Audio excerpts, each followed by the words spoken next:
The year is 1562. Somewhere on the shores of ancient Abyssinia, 12-year-old boy of Oromo tribe is captured and sold into slavery. Around a century after that, an Indian king named Shivaji asks a poet in his court to chronicle the history of his ancestors and their wars.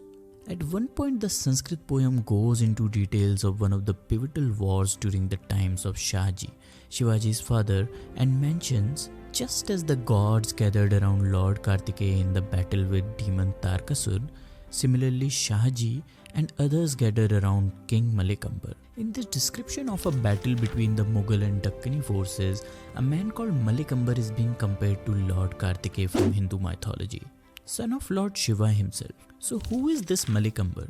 This is the story of how this young boy cut from his African roots became a Deccani Sultan of India and for decades led an army of thousands of Marathas against the Mughals.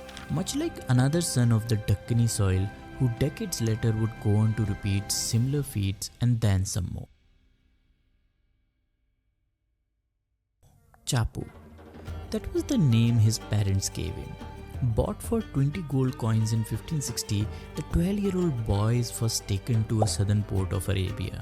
After around 11 long years with different masters in different cities of the Middle East, the 20-year-old Chaapu, now known as Ambar, lands on the shores of the Deccan in southern India. Ambar arrives in a fractured Hindustan. The north lay under Mughal Emperor Akbar's control, his hungry eyes constantly fixed on the wealthy kingdoms of the south. In this nest of warring Deccani Sultanates, Ambar entered the service of Ahmednagar's ruler Murtaza Nizam Shah I. Ambar wasn't alone.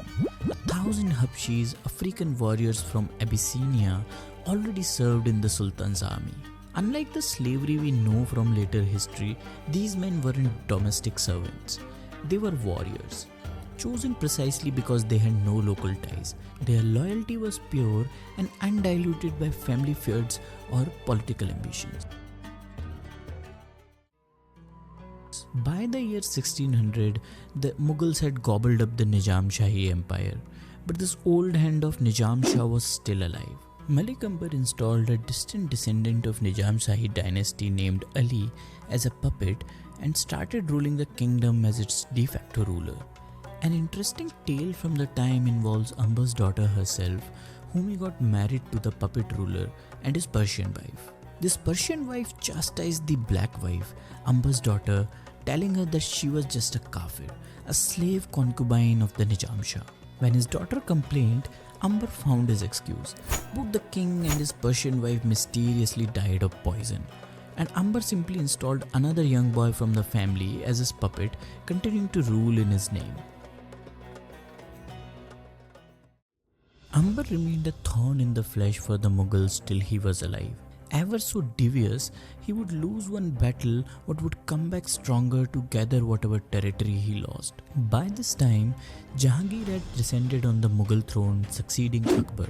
In the writings of his court, Jahangir would often address Ambar as the black-faced, the crafty Ambar, and more tellingly, that disastrous man.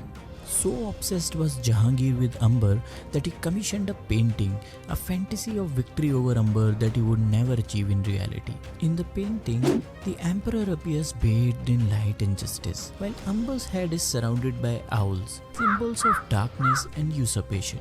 The portrait reveals the emperor's profound frustration with his failure to vanquish Ambar. He fantasized in art what he could not accomplish on the battlefield.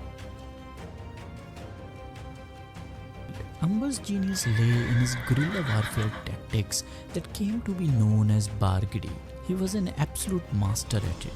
Seldom facing the superior strength of his enemies in open ground, his army would instead turn the inhospitable terrain of Western Ghats to their advantage. The surprise night attacks on unsuspecting army flanks that Marathas would repeat and perfect decades later were first honed under the leadership of Ambar.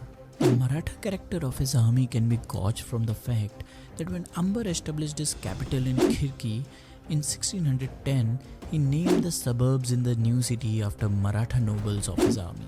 As a historian noted, under Akbar, the Nizam Shahi state effectively became a joint Habshi Maratha enterprise, and indeed the kingdom could be perceived as the nursery in which the Maratha power could grow, creating the political preconditions for the eventual emergence of an independent Maratha state. In 1626, at the age of 80, Malik Ambar took his final breath. They laid him to rest in a tomb of his own design, far from his African homeland but in the soil he'd chosen to defend. Little did he know that just decades later, the son of one of his generals would rise to continue his true legacy. He would display the same courage and daredevilry of the Deccani forces and provide sleepless nights to another Mughal emperor.